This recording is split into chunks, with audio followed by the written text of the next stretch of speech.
నాగ సాధువులకి అఘోరీలకి ఏంటి తేడా అనంటే, నాగ సాధువులు బట్టలు వేసుకోరు.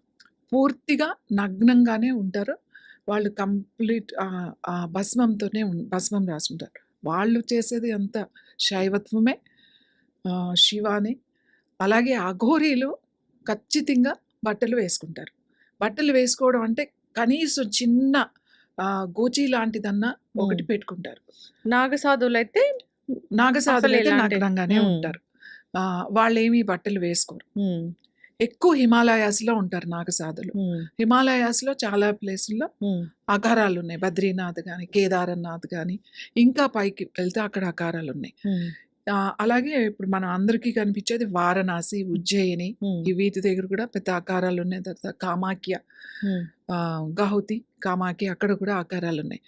అయితే ఈ అఘోరీస్‌గా సాధన ఎలా ఉంటుంది అంటే, నాగ సాధువులు గ్రూప్‌గా సాధన చేస్తారు. నేర్చుకుంటారు, ప్రాక్టీస్ చేస్తారు, సాధన చేస్తారు.